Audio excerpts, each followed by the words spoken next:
Mohr, and it's great to be there at the ground floor. But I also, just like stand up itself, there's room for anybody that wants to do it.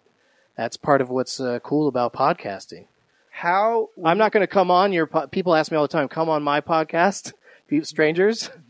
And so I just want to put out a blanket no right now. Yeah, me too. I just want to do my shows with my friends. And, every once in a while I may make friends with somebody who has a podcast and then decide to do it. But just random entreaties to come like, oh, you're going to be in Bloomington? Come do our podcast before your show. It's like, I got to go do a show. I don't want extra work. Applebee's. I got so much shit to do. Yeah. Oh, they got a really good 2 for $20 chicken dish there. Yeah, they do.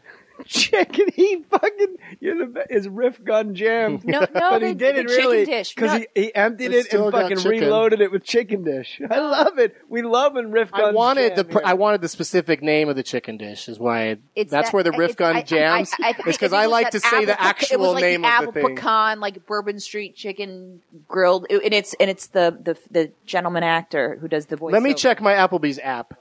John Corbett. My app. It's John Corbett. It's John Corbett going, app. Come down to Applebee's. Free appetizer. Oh, I bet you're good at that. I bet you're good at when the commercial's playing, knowing who the person is doing the voice. He's fantastic. Because you're already thinking about how to do their voice maybe anyway. I'm a savant. Yeah, I'm great at it too. The new Lay's commercials are Kyle Chandler from Friday Night Lights.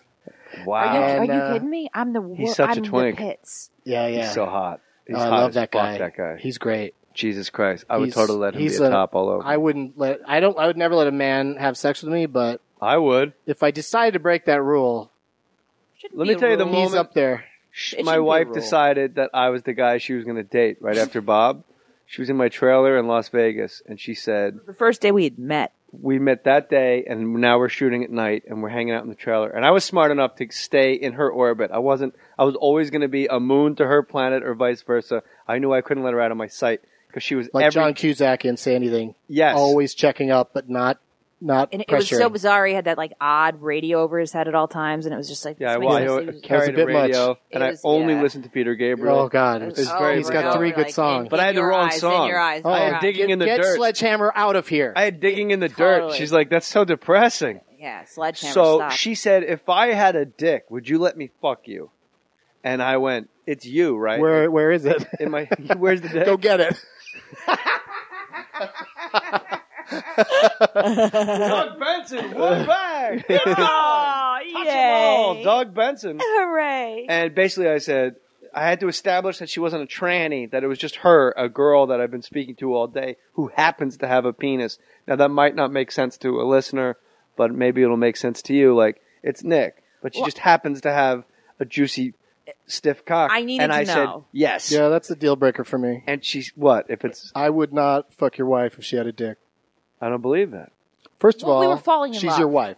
We were in love. Oh, if we're in love? Nice. No, we had just met. We just, that was very, what a gentleman. I thought the first sentence was supposed to be funny, just me saying, I wouldn't fuck your wife if she had a dick. Yeah. Like, the dick part is so important. Yeah.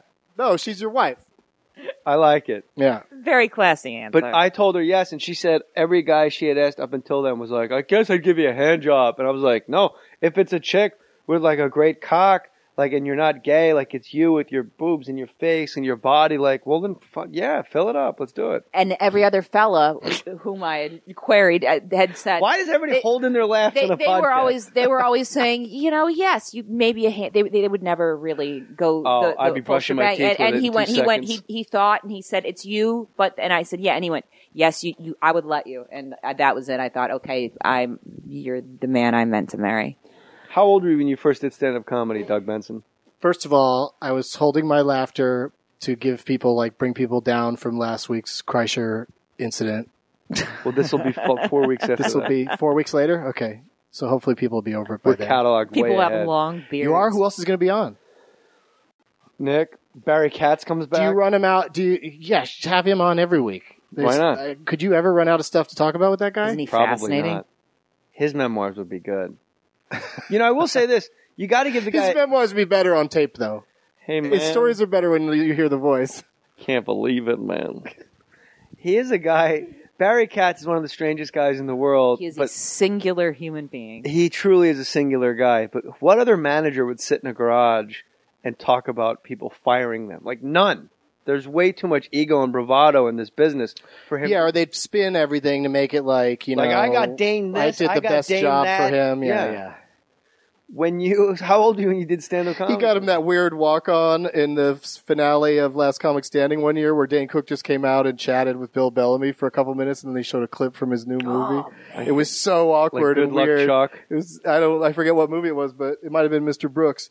But it was so weird. It's even me out just hearing about it. How bizarre it would be. Yeah, that was strange, but Forget the original question. He's working hard for his client. What client? What? Yeah, tell me about it. The client. He represents John Grisham. Yes. Attaboy, Doug. Now you're stroking it, my man. You got the stick and you're swinging it mightily. What? Has there been a comic? I think we're like 17 questions away at this point from some point I was trying to make. You were? No, Yeah, the chicken dish at Applebee's. Oh, podcast. How about this when you're on the road? It's at Chili's, and it's called Monterey Chicken. I love it. That's my road dish. Word. My road dish is Chili's baby back ribs.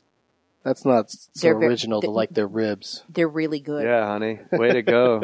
There's no song for the chicken. Oh, The that's ribs right. the ribs have a jingle.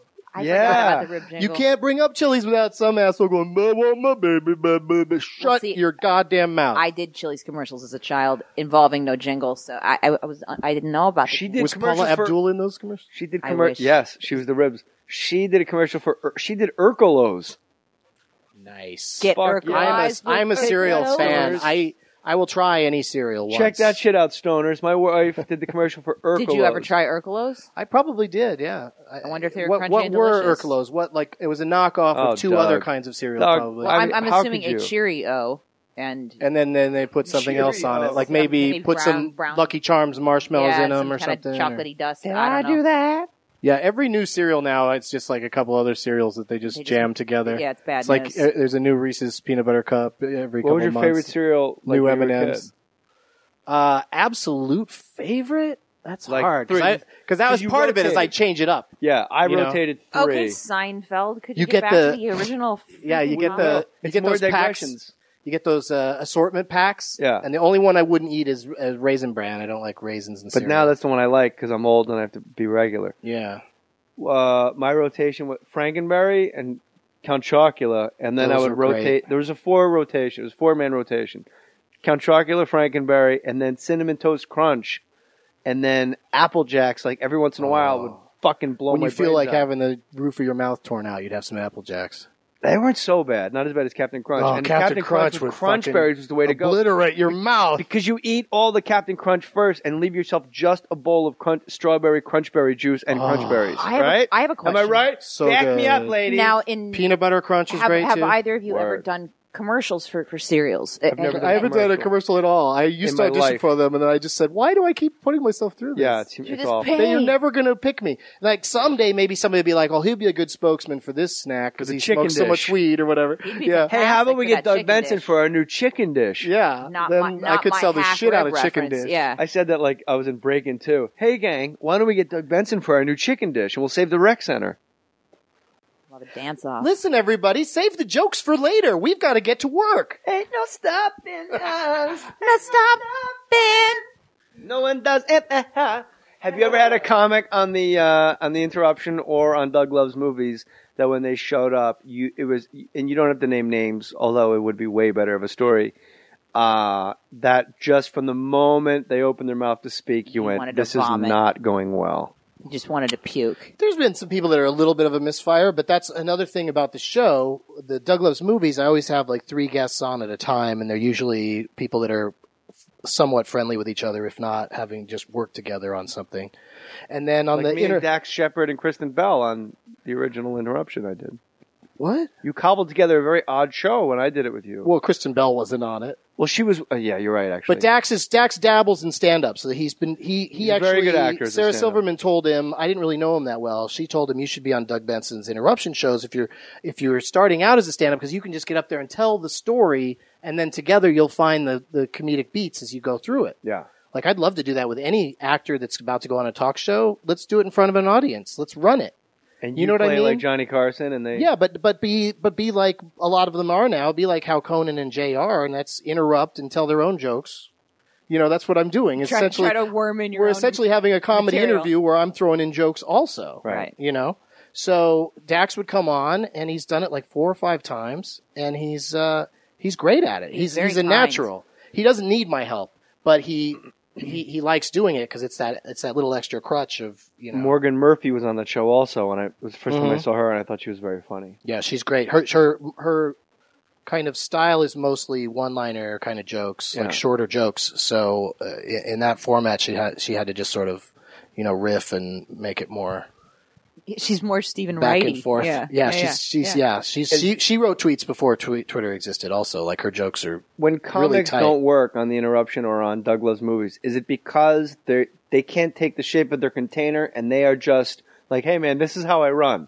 Don't spook the thoroughbred, man. I go out there, I do my thing, and then you try to like mold in it. I mean, it's your show, and you got to be amorphous. And you and I, we just spoke about like during the day, you tone it down a little bit. You have to be somewhat amorphous, otherwise you're just an asshole bull in a china shop. So, what comics went in there? What comics? Would you name names?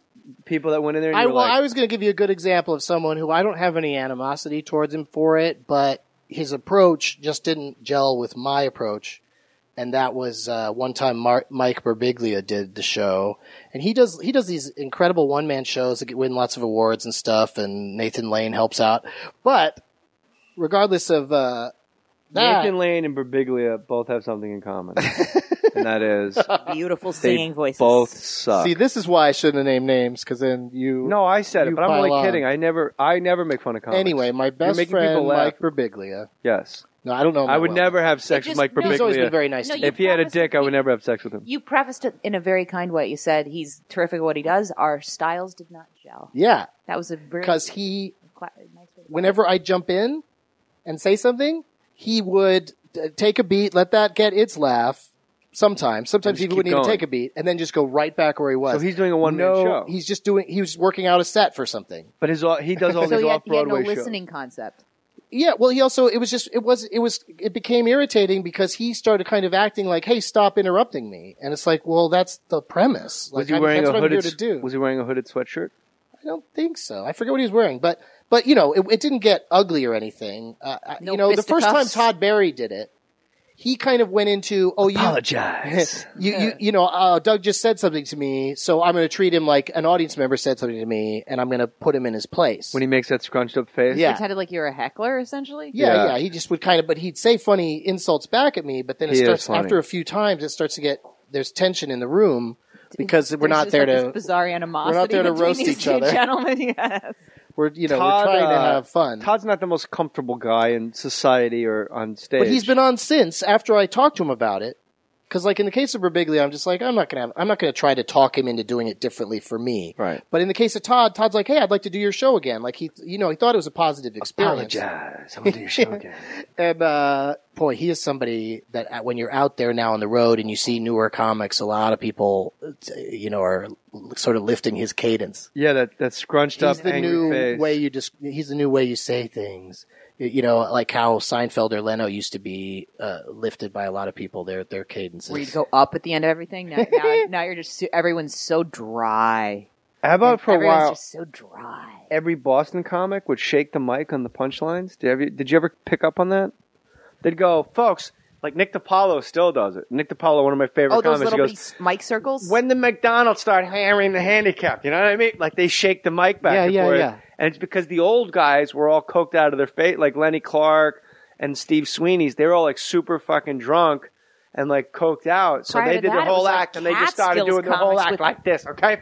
And they would shake the mic because they were just like uber aggressive. They were high Boston guys. Yeah. And everyone from that, like, I don't know. It's funny physicality though too. Like it is super bizarre, but no one can hear what you're saying. It's like a Doppler effect. Like a bump drum, probably way back in the day. Yeah, and so you'd shake your mic in tune with the drum. Yeah. There was a rhythm mic. Yeah. There's a few people over the years that did that, and then there was this one guy that overused the dropping the mic thing, and it drove me. Chuck Booms was his name. He would oh my God! Oh, yes. He would do the drop mic thing every time a joke wouldn't work. He'd drop the mic, so it was a lot of mic Never dropping. lost an argument in his life. Chuck 'cause Booms he's, I think, isn't he like in conservative radio or something now? Yeah, he's like a